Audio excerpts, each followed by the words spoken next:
સંત હોય, જગત હિત માટે કાર્ય કરતા હોય એમનો વિરોધ નહીં કરો. પણ કોઈ કુકર્મ કરતા હોય એનું તમે વિરોધ કરો તો એમાં પાપ નથી. કુકર્મ કરતા હોય, ખોટું આચરણ કરતા હોય એને તમે વિરોધ કરો ને એના ખોટા કર્મ દૂર થઈ જાય અથવા એની આવી ખોટી ટેવ છૂટી જાય એવું કરો તો એ પુણ્ય કર્મ કરશે. કુકર્મીનો વિરોધ કરવો એ પુણ્ય કર્મ છે, પણ સત્કર્મીનો વિરોધ કરવો એ પાપ કર્મ છે. એટલે સત્કર્મ કરનાર સંત છે, સાધુ છે, ભક્ત છે અને એને સજ્જન કહેવાય છે. એ સજ્જનનો વિરોધ નહીં કરવા. એટલે સજ્જનની વિમુખતા એ 8મું પાપ કર્મ છે. એટલે એવા પાપ કર્મ જે આપણને નહીં કરવાના એને સદગુરુ આપણને સંક્ષેપમાં સમજાવી રહ્યા છે. 9મું જે કર્મ છે જે પાપ કર્મ અતિશય દરિદ્ર રહેવું. 9મં ચાતિ દારિદ્ર્યમ. ઘણા એવા હોય ભીખ માંગવાનું જ કામ કરતા, અતિશય દરિદ્રતા દેખાય.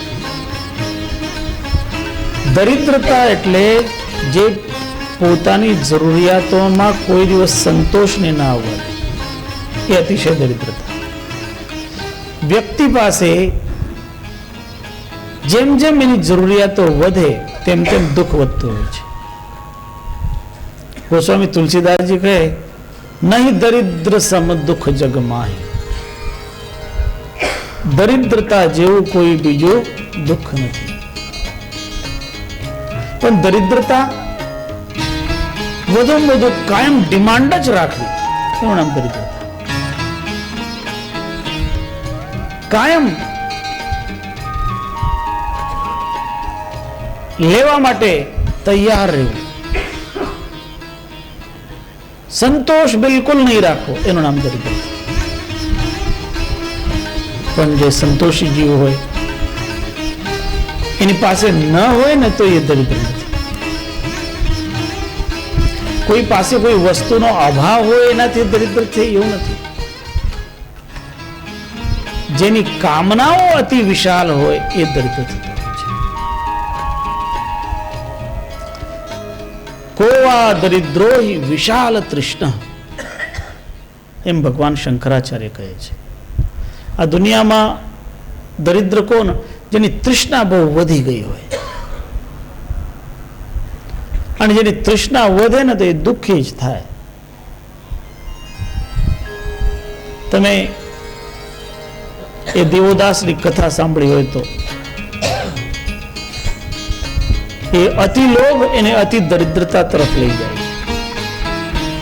એને એવી ભાવના કે મારા ઘરમાં જે છે બધું સોનું સોનું, દુનિયાભરનું આખું સોનું મારી પાસે આવે. એટલે એને પછી સોનું મેળવવા માટે ઘણા પ્રયત્નો કર્યા અને સોનું મેળવવાની ભાવનાથી એને તપ કર્યું. એક દેવતા પ્રસન્ન થયા અને દેવતાએ એને વરદાન આપ્યું. એને માંગ્યું એ પ્રમાણે કે હું જે વસ્તુને સ્પર્શ કરું એ સોનાની થઈ જાય. અને દેવતાએ કહ્યું તથાસ્તુ તથાસ્તુ. અને એને તો જો એક ઝાડ હતું, ઝાડને હાથ લગાવ્યો, સોનાનું થઈ ગયું. અરે ચમત્કાર થઈ ગયો. તો એ બહુ રાજી થયા કે હા દેવતાનો જે આશીર્વાદ છે. પછી ઘરે આવ્યા, ઘરનું બારણું સ્પર્શ કર્યું, સોનાનું થઈ ગયું. ઘરની ખુરશીને સ્પર્શ કર્યું, સોનાનું થઈ ગઈ. ટેબલ સ્પર્શ કર્યું, સોનાનું થઈ ગયું.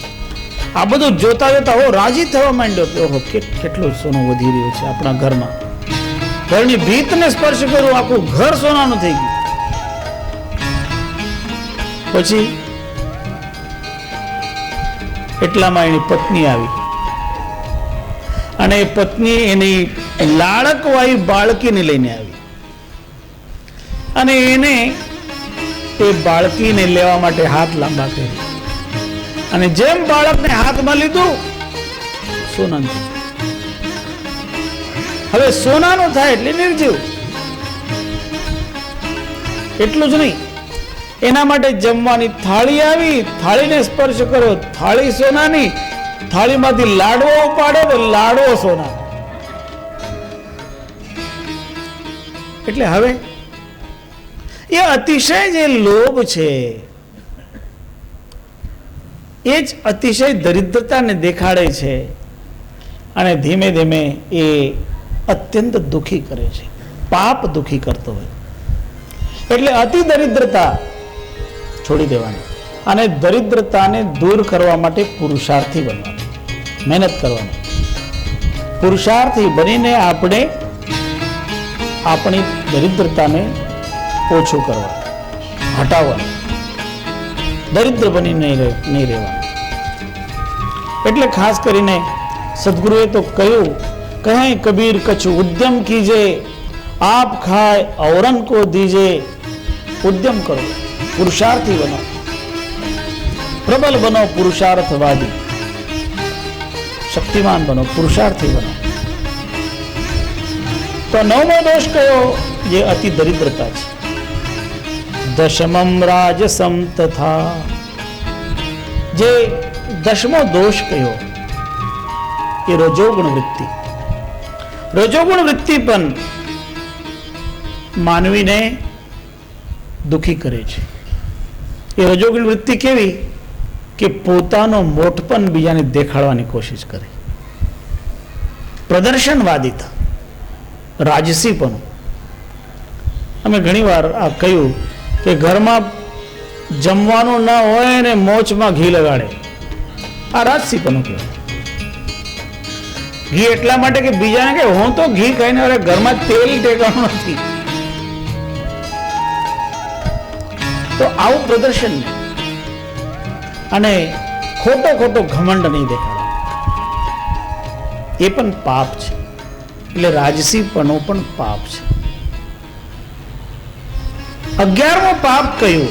કુસંગ. કુસંગમાં પડવું પણ પાપ જ છે. કુસંગ છોડી દેવા. એટલે સદગુરુ શાંતિદાસજી મહારાજ સાહેબે કહ્યું, સર્વે સંગ તજો, સર્વે કુસંગ તજો. કુસંગ છોડો. કુસંગના કારણે ઘણા નષ્ટ થયા. કુસંગ કોઈનું ભલું નથી કરતું.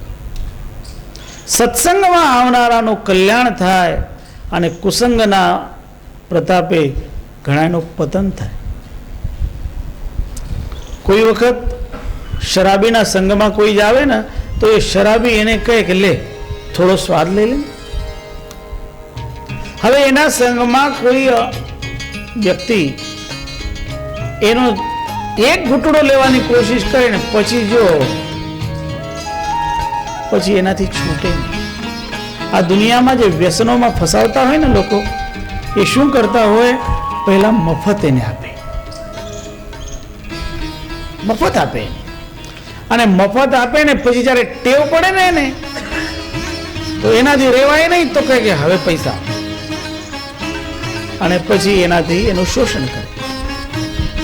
તો કુસંગના કારણે માનવી નષ્ટ થઈ જાય. એટલે કુસંગના કારણે માનવી વ્યસનમાં પડે, વ્યસનના કારણે માનવી દુઃખી થાય. એટલે કોઈ પણ કુસંગમાં માનવીએ પડવું નહીં. અને કુસંગથી બચવાનો સીધો સાદો ઉપાય છે સત્સંગ કરો. ભલા બનો ને ભલું કરો ને ભલા જનોનો સંગ કરો, તો એ આપણે આત્માનું કલ્યાણ કરનાર બની જાય. એટલે કુસંગ છોડો. કુસંગ એ પાપ છે અને આવા પાપ કરવાનું સદગુરુ આપણને ના કહે છે. એટલે આ છોડી દેવાનું. દ્વાદશમ તનુપોષણ. તનુપોષણ એટલે પોતાની માટે જ, પોતાનું જ ધ્યાન રાખવાની કોશિશ કરે, ઘરના કોઈ બીજાની ચિંતા નહીં કરે. ઘણા એવા હોય સવારે સવારે કહે કે મારે જલેબી ગાંઠિયા જોઈએ, જલેબી ગાંઠિયાને પડીકા મંગાવે, અને ઘરમાં હોય ને એકલો જ ખાય, છોકરાને નહીં આપે, તો એ પાપ છે. માત્ર તેનું પોષણ કરવું એ પાપ છે. કંઈક ખવડાવીને ખાઓ. હિલમિલ રહેના દેકર ખાના. ઘરમાં પણ તમે કઈ વસ્તુ મીઠાઈ કે કંઈક સારી લાવ્યા હોય ને તો વહેંચીને ખાવી જોઈએ. સંતો તો અહીં સુધી કહે કે એક રોટલી હોય ને, એક રોટલી નહીં, રોટલીનો કટકો હોય, ટૂંકમાં ही टूक दे और 3 लोग जीत ले.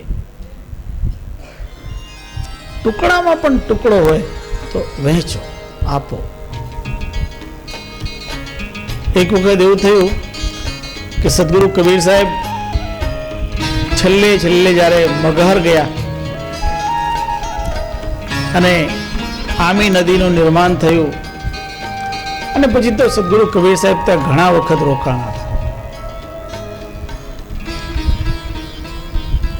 અગહન મહિનાથી લઈને એટલે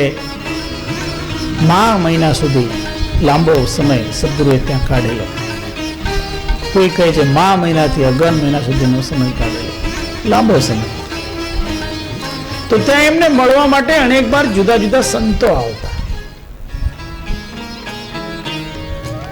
તો છેલ્લે સદગુરુ કબીર સાહેબને મળવા માટે ત્યાં નાનક દેવજી આવ્યા, ગુરુ નાનક દેવજી. હવે કોઈ સંતને, કોઈ મહાપુરુષને મળવા જઈએ ને તો ખાલી હાથ ન જવાય. અને ગુરુ નાનક દેવજીને એમના શિષ્ય હતા ભાઈ મરદાના ને બધા અચાનક ત્યાં એ બાજુથી પસાર થતા હતા. ખ્યાલ આવ્યું કે સદગુરુ કબીર સાહેબ અહીં છે અને અહીં તો અંતર્ધાન થવા માટે આવ્યા છે, એટલે ખાસ મળવા ગયા. અને કોઈ એમની પાસે કંઈ નહોતું. હવે કાંઈ ને કાંઈ તો ભેટમાં આપવું જોઈએ, અને હાથમાં કંઈ નહીં, ફૂલાય નહીં. એટલે નાનક દેવજી મરદાનાને કહે કે અરે મરદાના, કંઈક તારી પાસે છે કંઈ? તો મરદાના જુએ છે તો કાંઈ બીજું દેખાય નહીં. તો ખિસ્સામાં હાથ નાખ્યો. તો ખિસ્સામાં હાથ નાખ્યો તો ખૂણામાં એક તલ હતું. બીજું તો કઈ દેખાતું નથી, એક તલ. તો તલ લીધું હાથમાં અને તલ આપ્યું ગુરુ નાનક દેવજીના હાથમાં. અને ગુરુ નાનક દેવજીએ તલ આપ્યું સદગુરુના ચરણોમાં. સદગુરુદેવ, આ મારી ભેટ. તો સદગુરુ કબીર સાહેબે કહ્યું કે એમ કરો, બધાને વહેંચી દો. તમે જે ભેટ લાવ્યા છો એ ભેટ બધાને વહેંચી દો. હવે એક તલ બધાને કેવી રીતે વહેંચે? ત્યારે સદગુરુએ કહ્યું કે આ તલને તમે ચંદન સાથે લસોટી દો, પાણીબાઈને મેળવી દો, અને એ તલથી યુક્ત પાણી એ બધાને પ્રસાદ રૂપે આપી દો. બધાને તલ મળી જાય. અને ત્યારે કહેવામાં આવ્યું, तील घोट तारी लागी ऐसे दाता कबीर, नानक का संशय मिटा आमी नदी के तीर. વહેંચીને, નાનામાં નાનું હોય તો પણ એ સંતો આપણને સમજાવે. તનું પોષણ નહીં કરો, સમજીને વિચારીને જગતમાં વિવેકયુક્ત વ્યવહાર કરો. સંતોએ કાયમ વિવેકનો તો સમાજને એટલું આપ્યું છે